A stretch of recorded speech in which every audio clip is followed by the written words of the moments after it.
Le démiurge. L'Égyptien admet donc que les composantes du monde actuel, les dieux et les astres, le ciel, la terre et le royaume des morts, les êtres subaériens, bref, toutes les dimensions de l'existence humaine, eurent, l'eau exceptée, un commencement.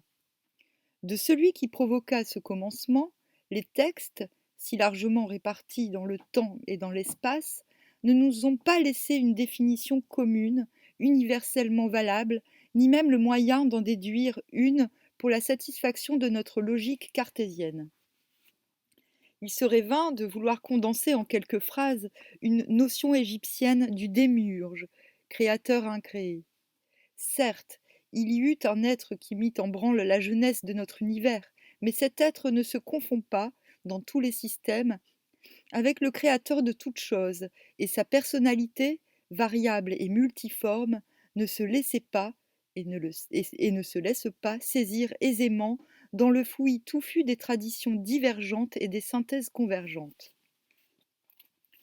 On peut au moins reconnaître que tous les systèmes, dans l'état où ils nous sont parvenus, prêtent au soleil, au grand soleil d'Égypte, terrible et bienfaisant, un rôle fondamental dans la création, que ce Dieu de lumière ait tout créé et aménagé par lui-même, ou qu'il ait tiré de sa substance une hiérarchie plus ou moins longue de divinités cosmiques pour œuvrer le détail de la création, ou bien encore qu'il se soit chargé de donner la vie aux êtres fabriqués par un autre démiurge. Mais, dans les descriptions du rôle du soleil, on peut déceler par commodité trois tendances primitivement bien différenciées. L'une, Menphite, la moins flatteuse pour l'astre suprême, réduit ce dernier au rôle de luminaire permanent du monde, la terre initiale, émergée du Noun, étant le démiurge universel. Ce qui est un peu plus logique. Le soleil qui sort de l'océan primordial. C'est vrai que aussi pareil chez les Grecs, le soleil, ça fait partie.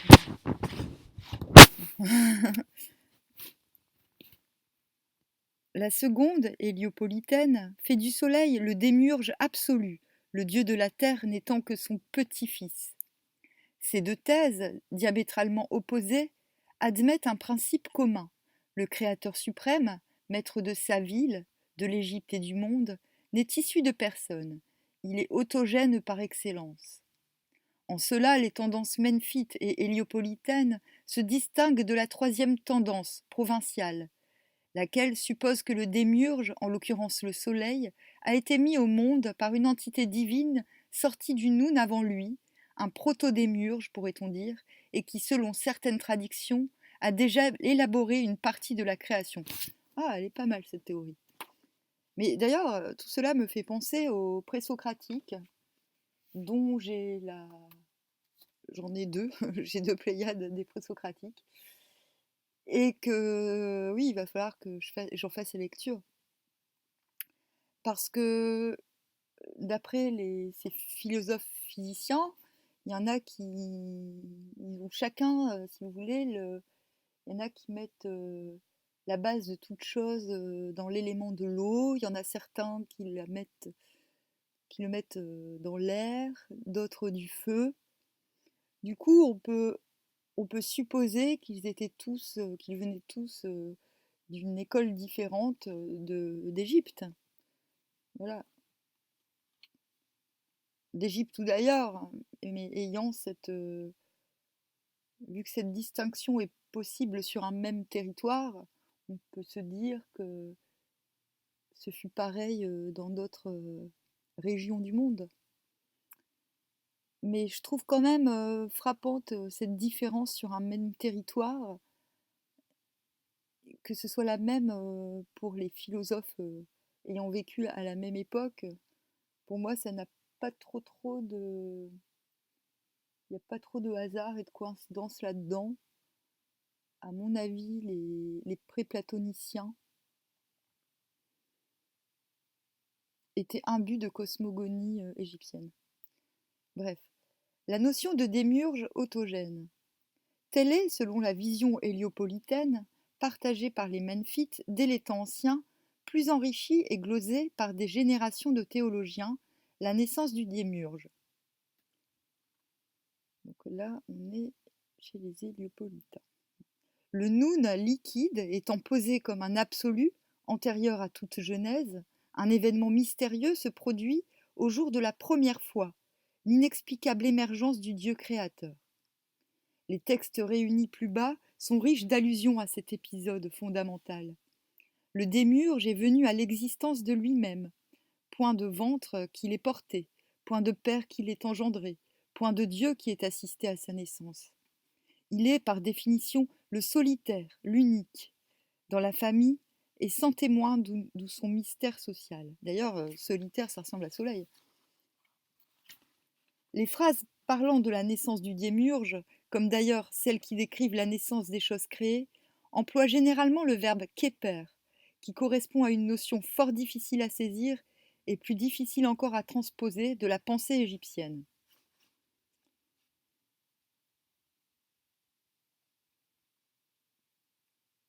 Selon les contextes où le mot figure, un occidental moderne est contraint de le traduire de manière fort différente.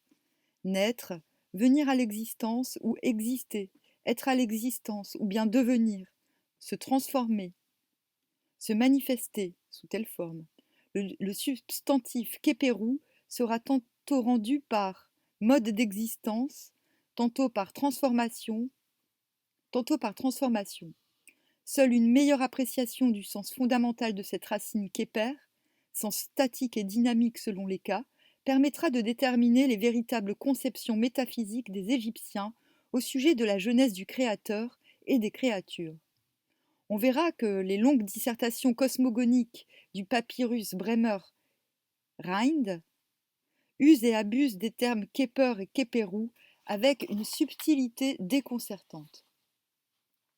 Au moins peut-on dire, par hypothèse de travail, que Képer, à la fois existence et transformation, représente, quand il s'applique au démiurge, non pas une vraie naissance ex nihilo, mais plutôt la réalisation d'une entité existant déjà virtuellement et que Képerou, du dieu initial, constitue l'adoption par lui d'un mode d'existence tangible et actif. Cette conclusion semble confirmée par les allusions textuelles à la somnolence, à l'état d'inertie où se trouvait le dieu du temps où il était mêlé au Noun. Si l'océan primitif était son habitat, il n'était pas sa raison d'être. La genèse du monde actuel commence donc lorsque le Dieu, constituant son propre corps, prend conscience de lui-même sans l'appoint d'une aide externe. Le thème Menphite, la terre qui se soulève. Et avant d'aller plus loin, pour moi, tout cela ressemble fortement à la jeunesse des Sumériens, hein, qui, à mon avis, était antérieure. Alors, le thème memphite, la terre qui se soulève.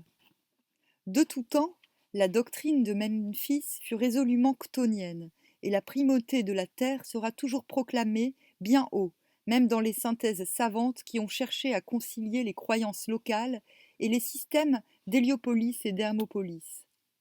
Le grand dieu de la ville est Ptah, autrement nommé Tatéen, la terre qui se soulève. Ptah, littéralement sans doute le sculpteur, est le fondateur des arts et métiers, patron de la construction, de la sculpture, de la métallurgie. Comme le dieu Khnum, et sans doute par contamination syncrétiste, il est parfois décrit comme le potier qui fait les êtres vivants. Mais on le définit partout comme un imagier, celui qui a fondu de métal les chairs de Pharaon, ou celui qui colore des couleurs de vie le corps royal pétri par Khnum. Étant Taténen, Ptah est le sol, initiateur de la jeunesse, le maître de toutes les matières ouvrables, comme des plantes indispensables à tous. C'est lui qui met et tient le ciel en place. S'identifiant à Noun, il provoque l'inondation du Nil. Le soleil, en définitive, n'est qu'une partie du dieu Menphite, ou même l'œuvre de ses mains, et il se contente d'être une source de lumière. Ouais, elle me plaît un peu plus, celle-ci. D'ailleurs, Ptah, ouais, Ah, là, je la trouve extrêmement intéressante. Ça me fait penser à des expériences propres, des expériences que j'ai vécues. Et pour faire une analogie à la con, le film là qui a fait polémique sur les extraterrestres qui ont des tronches d'hommes, ça Prométhée. À mon avis, les Prométhées là, enfin, c'est ce type de tas, ce serait lui là, qui fabrique les hommes, qui fabrique. Intéressant. Le thème héliopolitain, le soleil et ses enfants.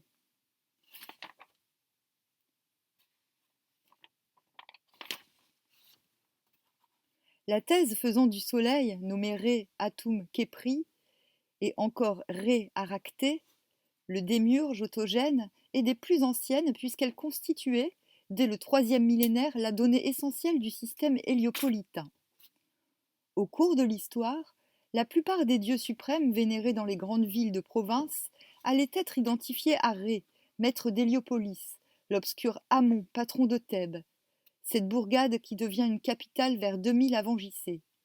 Khnum, le bélier procréateur, divinité majeure d'Aswan, Esna et autres lieux, le crocodile Sobek, enfant des eaux, né au cœur de l'îlot de sable et qui était adoré notamment à Souménou, près de Gebelen, et à Crocodipolis, dans le Fayoum, etc. Amon-Ré, Khnum-Ré, Sobek-Ré, etc. seront si étroitement assimilés au soleil venu à l'existence de lui-même que les attributs prêtés à ces dieux par leur mythe primitif furent relégués au second plan, voire presque entièrement oblitérés par la conception héliopolitaine du démiurge et qu'on leur conféra les modes d'apparition et les procédés de création propres au maître d'Héliopolis. La doctrine de la ville du soleil prédominera donc dans les nouveaux hymnes syncrétistes chantés depuis le Nouvel Empire, 1500 avant J.C. environ, et jusqu'à l'époque romaine, IIIe siècle de notre ère, pour saluer ces dieux devenus solaires par contamination. Cette doctrine sera finalement retenue dans les écoles où l'astre était tenu pour le fils de quelqu'un, au prix de savantes spéculations destinées à réduire le paradoxe. Adorateur convaincu d'un démiurge unique et autogène, maître suprême du cosmos et prototype de Pharaon, les gens d'Héliopolis n'en faisaient pas moins intervenir d'autres divinités que Ré Atum Kepri dans leur récit de la Genèse. Mais la hiérarchie de Dieu dont on nous parle souvent ne prépare point la naissance de ce Créateur. Elle est issue de lui. On le voit dans les plus anciens vestiges de théologie héliopolitaine qui figurent dans les textes des pyramides et les textes des sarcophages, et dont les données se rencontreront à satiété dans les écrits de toute époque.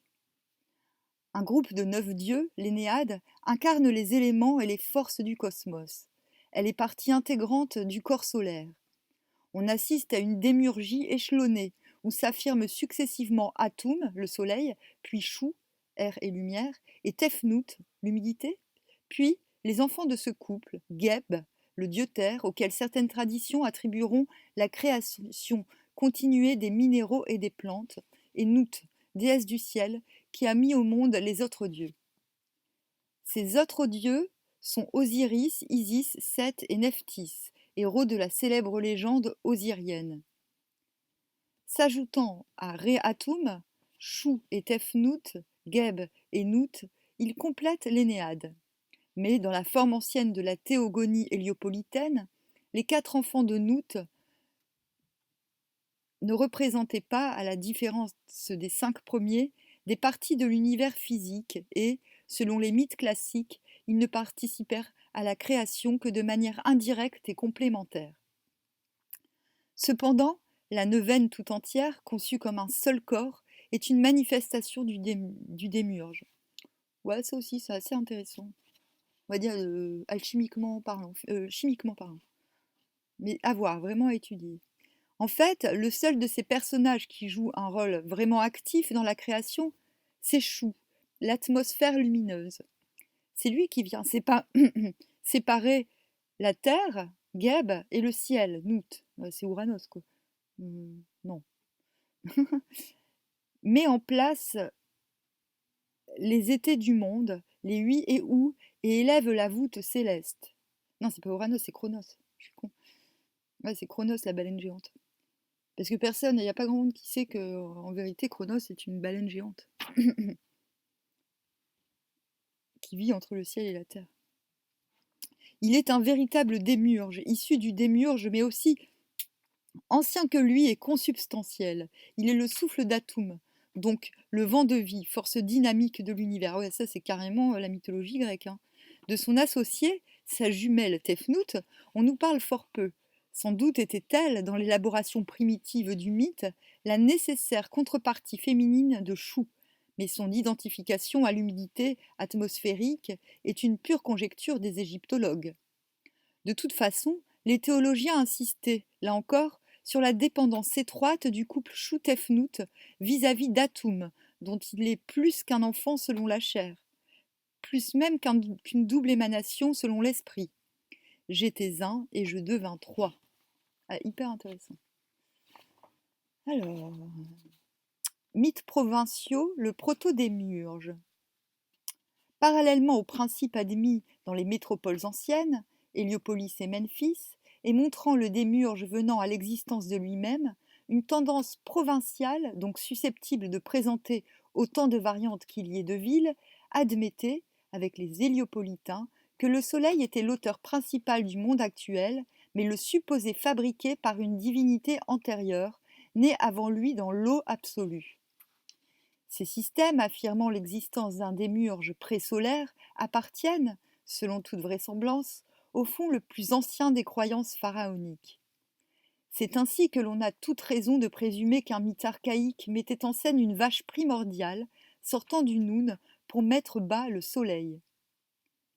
Un des récits cosmogoniques d'Esna, et différentes allusions dispersées dans les textes, parlent en effet de la vache Aët qui enfantarait et dont on dit qu'elle était sa mère depuis la première fois. Et là, vu qu'on s'occupe d'Hésiode aussi en ce moment, on a pu remarquer qu'Héra est dite Héra aux yeux de vache. Et ils font tous chier avec les vaches quand même. C'est Dieu. Alors, au temps historique, la personnalité de cette Aët se confondait avec celle d'une autre vache primordiale, Méhét Ouret, littéralement la grande nageuse, en grec métière. En tout cas, il est certain qu'à Saïs, la déesse Neit, illustre patronne de cette métropole du delta, était étroitement identifiée à la vache Aët et qu'elle fut traditionnellement considérée comme la mère du dieu solaire et comme l'initiatrice première de la création, rôle qu'elle remplira encore dans les synthèses théogoniques d'Esna au début de notre ère. Mais l'exemple le mieux connu, sinon le plus clair, d'un système faisant intervenir un proto-démiurge est celui d'Hermopolis. Les gens de cette cité, puis les savants de Crocodilopolis et de Thèbes, leur héritier spirituel, soutinrent que le soleil, pour important qu'il fût, n'avait pas été le premier, mais qu'il avait été procréé par une collectivité inséparable de 4 couples divins, les 8 Logdoades, qui avaient fécondé une plante ou un œuf pour que la lumière fût. C'est beau. Ça y est, c'est fini. Prochain chapitre, synthèse cosmogonique. Tout petit chapitre.